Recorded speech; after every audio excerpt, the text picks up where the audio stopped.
আমরা যাওয়ার পরে ঠিক ঠিক 1:30টার সময় প্রোগ্রাম ছিল, 1:30টার সময় পৌঁছেছি আমি, আমার সঙ্গে দুর্বজিতি। পৌঁছার পরে দেখলাম উপস্থিতির সংখ্যা অতি নগণ্য, শুধুমাত্র 20-22 জন মহিলা আছেন আর আর কয়েকজন হাতে গোনা 10-12 জন পুরুষ সদস্য আছেন। এরা এমন কোনো পদাধিকারীও নাই। জেলা সভাপতি আছেন এনামুদ্দিন মজুমদার।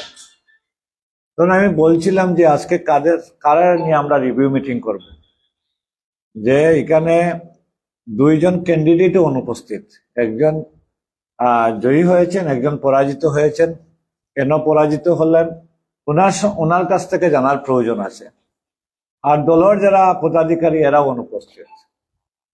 তখন প্রেসিডেন্ট বললেন, যদি এসেছেন, আমরা আগলাপুর কাটলিছড়া তো এখানে আমরা অনেক বুথে জিতেছি, এমন কোনো অভিযোগ নাই। আর হাইলাকান্দি 121 নম্বর হাইলাকান্দির কিছু উপস্থিতি আছেন, তাদের কাছ থেকে জানি নেন। তা হাইলাকান্দির কাছ থেকে জেনেছি আমি 121 নম্বর এলএসি। তখন এরা বলছে কি কারণে আমরা হারলাম, কি আমরা প্রয়োজন ছিল, যাই হোক। এরপরে হঠাৎ করে ডিস্ট্রিক্টের জেনারেল সেক্রেটারি, জেলা কংগ্রেসের জেনারেল সেক্রেটারি জাহানুদ্দিন বড়ভূইয়া, যার নামটা ডিস্ট্রিক্ট কমিটি গঠন হওয়ার সময় যুব কংগ্রেস থেকে মানে এখানে নাম পাঠানো হয়েছিল।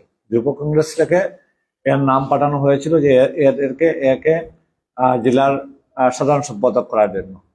জাহানুদ্দিন বড়ভূইয়া উনি বক্তব্য শুরু করেছেন। প্রথম বলেছেন যে আপনি তো ডিস্ট্রিক্টের ইনচার্জ ছিলেন, আর আপনিও বলেছিলেন যে একজনের টিকিট পেলে যারা প্রত্যাশিত প্রার্থী সারা সবে সমর্থন করবে। আর গত নির্বাচনে আমাদের জেলা প্রদেশের সম্পাদক বদরুল ইসলাম বড়ভূইয়া জুবেরের নামের বিরোধিতা করেছেন, অনেক ডিস্ট্রিক্টের পদাধিকারী বিরোধিতা করেছেন, প্রদেশের নেতৃত্ব জুবেরের নামের বিরোধিতা করেছেন। এরপরে বলতে বলতে যখন বলে ফেললেন যে গৌরব গগৈ প্রদেশ সভাপতি, উনিও মানে মানে চাননি যে জুবেরের নাম জিতুক, উনি কানাইয়া কুমারের প্রোগ্রাম ক্যান্সেল করেছেন, ইমরান প্রতাপগড়ের প্রোগ্রাম ক্যান্সেল করেছেন। তখন আমি বললাম, দেখো তুমি সবার বিরুদ্ধে বলো, আমি নোট করে নিব, যে প্রদেশ নেতৃত্বের বিরুদ্ধে তুমি এইসব অভিযোগ তুলিও না, এইসব ঠিক নাই। তখন প্রদেশ নেতৃত্বের বিরুদ্ধে অকথ্য ভাষা শুরু করেছে। তখন আমি প্রতিবাদ করেছি। প্রতিবাদ করতে আমার উপরেও মানে বলেছে যে আপনিও তো বিজেপির দল, আপনিও বিজেপি অফিসে গিয়েছেন। আমি বললাম, বিজেপি অফিসে কেন গেলাম বাবা, তুমি শুনে নে আগে, এরপরে বলবে। এরপরে থেকে তো মানে হাল্লা চিৎকার। কিন্তু ওই যারা ছেলেরা করেছে যুব কংগ্রেস, এরা কিন্তু গত লোকসভা ইলেকশনে হাফিজ রশিদ সাহেবের বিরোধিতা করেছে। হাফিজ রশিদ সাহেবের পুষ্য পুতলিকা দাহ করেছে, কংগ্রেস অফিস তালা মারে রেখেছে, পুরা নির্বাচনে হাফিজ রশিদ সাহেবের বিরোধিতা করেছে। ওই সময় এদেরকে দল থেকে বরখাস্ত করা হয়েছিল। এই সাইদুল ইসলাম বড়ভূইয়া, রিবুল আহমেদ বড়ভূইয়া, জাহানুদ্দিন বড়ভূইয়া, এরারে দল থেকে বহিষ্কার করা হয়েছে। এরা যুব কংগ্রেসের বিভিন্ন পদে পদাধিকারী ছিলেন। এরপরে হঠাৎ করে তাদেরকে ফিরিয়া দলে বহাল করা হলো। যুব কংগ্রেসের প্রেসিডেন্টও হলেন সাইদুল ইসলাম বড়ভূইয়া।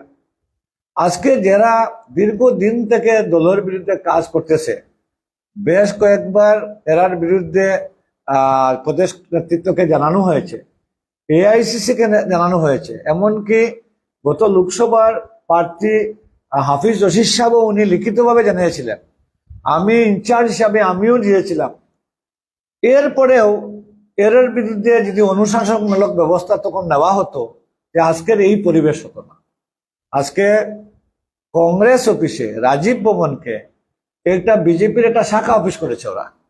গত লোকসভা ইলেকশনে প্রকাশ্যে আমাদের মুখ্যমন্ত্রী হেমন্ত বিশ্ব শর্মার সঙ্গে ওরা সভা করেছে, প্রকাশ্যে, আজকে ফটো আছে আমার কাছে। আজকে পীযূষ হাজারিকার সঙ্গে সভা করেছে। আজকে এরা এই যে ইলেকশনে তাদেরকে কারা মদত দিয়েছে, এরাও আমাদের কাছে জানা আছে, প্রদেশ নেতৃত্বের কাছে জানা আছে। এদের বিরুদ্ধে যদি অনুশাসনমূলক ব্যবস্থা না নেওয়া হয়, তো ভবিষ্যতে হাইলাকান্দি কংগ্রেস বাঁচানো দায় পড়বে। এর জন্য আমি প্রদেশ নেতৃত্বকে জানিয়েছি, প্রদেশ নেতৃত্ব আমাকে বলছে যে লিখিত দেওয়ার জন্য, আমি লিখিত দিব। এবং জেলা সভাপতিকেও বলেছি যে আপনি দেখেছেন কারা কারা এই ব্যবহার করেছে, প্রদেশ নেতৃত্বের এগেনস্টে কথা বলেছে, অবজারভারের এগেনস্টে বলেছে। এদের নাম আইডেন্টিফাই করে কে কে পদে আছে আপনি বিস্তারিত ভাবে লিখে দেন, নিশ্চয় পদে জেলা সভাপতি লিখে দিবেন, ওটা আমি আমার নোট দিয়ে আমি ফরওয়ার্ড করব। আমরা দেখছি যে মানে আপনার দেহরক্ষীকে আক্রমণ করা হয়েছে, এই ঘটনা নিয়ে আইনি মামলা করেছেন না? দেখেন, দেহরক্ষী কে এইভাবে আপনারা যেভাবে দেখেছেন এইভাবে নাই, দেহরক্ষীকে আক্রমণ করেননি।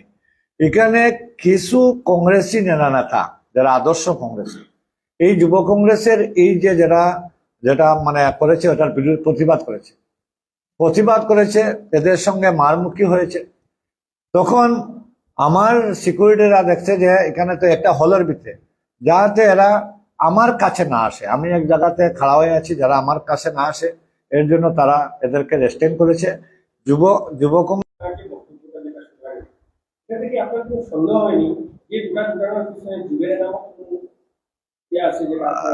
দেখেন, আজকে সভাতে জুবেরের নামকেও মানে বলা হয়েছিল আসার জন্য।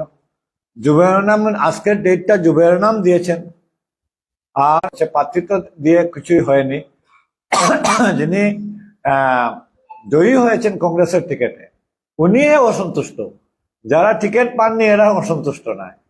এর জন্য উনি বলছেন, ওনার যারা সমর্থকেরা বলছে যে প্রদেশ নেতৃত্ব আমাকে টিকিট দেয়নি, আমাকে এআইসিসি দিয়েছে।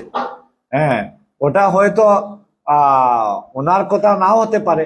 ওনার সমর্থক যারা বলছে, কেন বললে উনি বলবেন কেন এরা এইভাবে প্রদেশ নেতৃত্বের বিরুদ্ধে স্লোগান দিচ্ছে আর ওনার বিরুদ্ধে ওনার পক্ষে ধন্যবাদ দিচ্ছে। হ্যাঁ, ওটা উনি দেখবেন।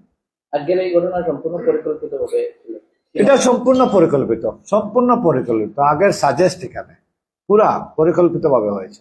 আচ্ছা, তাদের যে অভিযোগ ছিল যে নির্বাচনের সময় কানাইয়া কুমার বাড়ির ইমরান প্রতাপের অনুষ্ঠানগুলো কাটছাট করা হয়েছে, বাতিল করা হয়েছে, সেই অভিযোগটা কি আপনি কিভাবে দেখছেন? দেখেন, আমিও তো প্রার্থী ছিলাম, আর আমার এখানে আমার সোনাইতে কানাইয়া কুমারের প্রোগ্রাম ছিল, আপনারা জানেন। কানাইয়া কুমারের প্রোগ্রাম আগের দিন ক্যান্সেল হয়েছে। ইমরান প্রতাপগড়ের প্রোগ্রাম ছিল, প্রোগ্রাম ক্যান্সেল হয়েছে। আজকে আমার এখানেও কোনো একজন স্টার ক্যাম্পেনার আসেননি, আমি জয়ী হয়েছি। এর জন্য প্রদেশ নেতৃত্বকে দোষারোপ করব? স্টার ক্যাম্পেনার এত বেশি, এদের প্রোগ্রাম ছিল, ওয়েস্ট বেঙ্গলেও তখন নির্বাচন ছিল, বিভিন্ন আরো 4টা স্টেটেও ইলেকশন ছিল।